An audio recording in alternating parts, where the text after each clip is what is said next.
Muy buenas tardes, mi nombre es Adrián Felipe Rodríguez Campos. Mi grupo está conformado por Simón Hernández y Luis Alejandro Henao. El tema por explicar es la evolución de la educación. Este tema viene vinculado con la materia de teoría de sistemas sociotécnicos con el profesor e ingeniero Emanuel Rivera. Una de las preguntas que nos tocó es ¿qué significa la educación? La educación es el proceso en el que la persona adquiere conocimientos, así como habilidades, valores,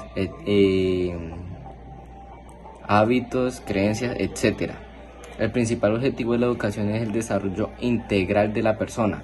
Este desarrollo se da a través de las investigaciones, enseñanzas, leyendo, con experiencias anteriormente vividas, informándose, etcétera. Otra de las preguntas que nos tocó fue ¿para qué sirve la educación?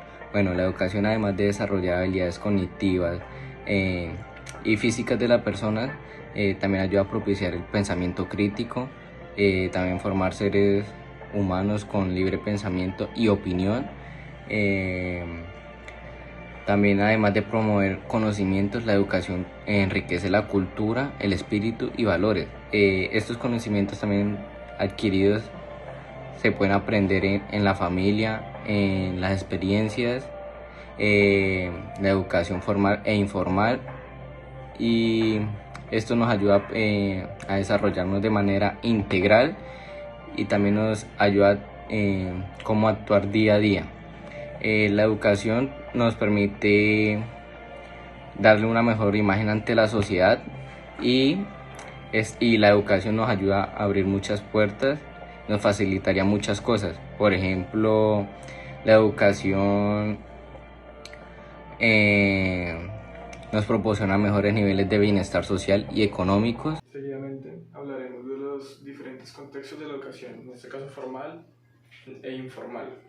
El contexto formal es todo tipo de educación escolarizada en el colegio, la universidad, institutos, escuelas de diferentes, no sé, ramas, como por ejemplo la aviación y todos los ámbitos.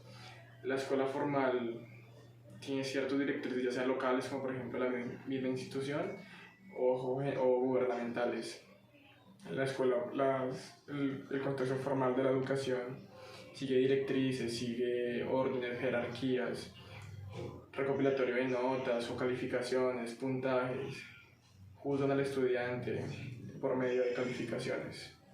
Es la educación más vista o que más se sabe concretamente porque la vemos todos: jardín, primaria, secundaria, técnicos, universidad, además.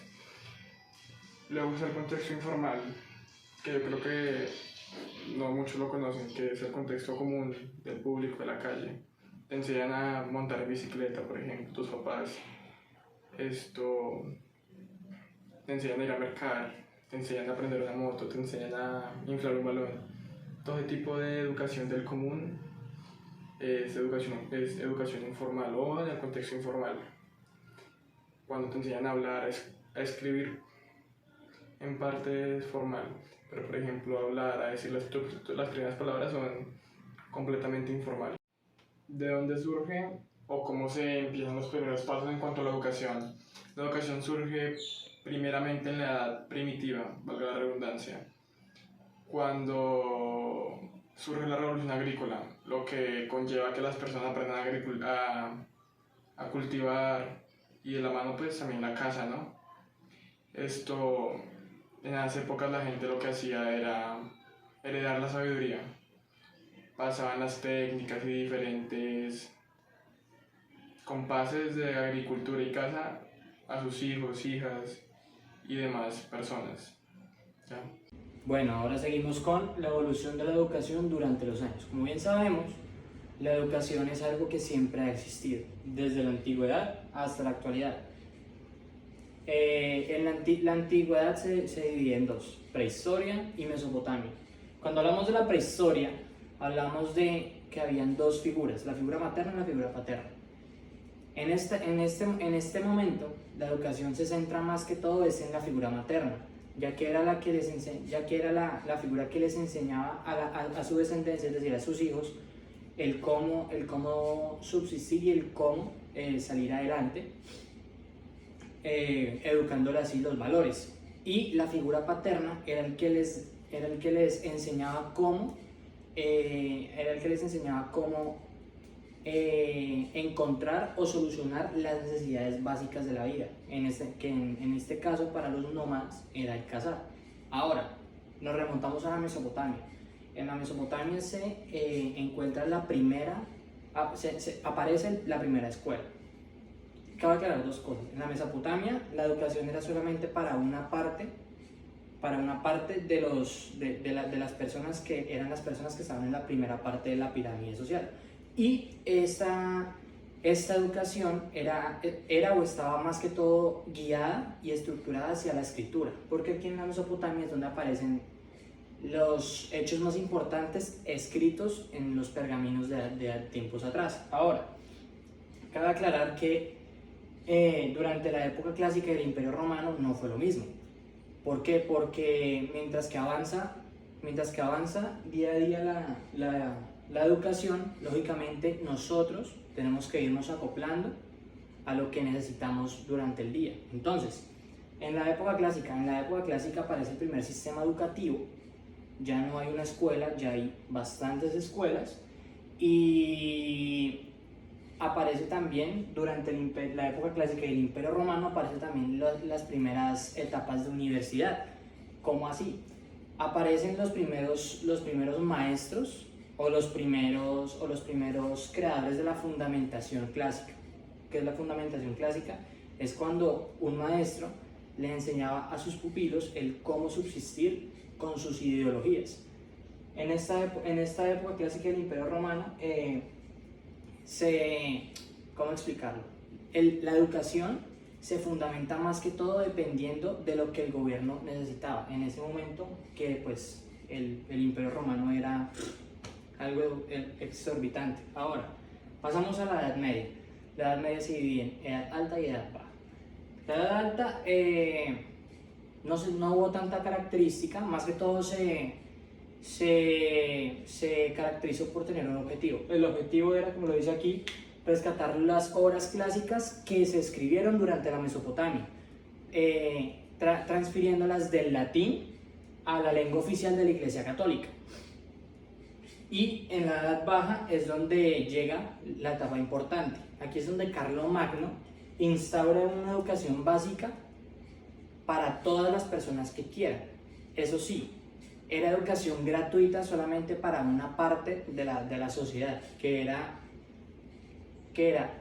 la cabeza de la sociedad y los que le seguían. Pero los que eran campesinos y los que subsistían por sí mismos no podían tener de esta educación. Pasamos al siglo XX. El siglo XX se divide en dos aspectos. En el aspecto número uno es sobre Ellen Key. Ellen Key fue una mujer progresista que instauró una educación, como bien dije, progresista. ¿Cómo así progresista? Esta educación se basó especialmente en la enseñanza de las necesidades, en las necesidades que podía tener un niño o un joven, y potenciar esas necesidades para que surgieran los maestros que hubo en la época clásica y en la Edad Media alta y baja. En la actualidad, como bien sabemos, en la actualidad tenemos bastantes mejorías. Tenemos ahora un sistema que cuenta desde primaria hasta secundaria, que son desde los 6 a los 16 años, es decir, unos 10 años de estudio más la universidad.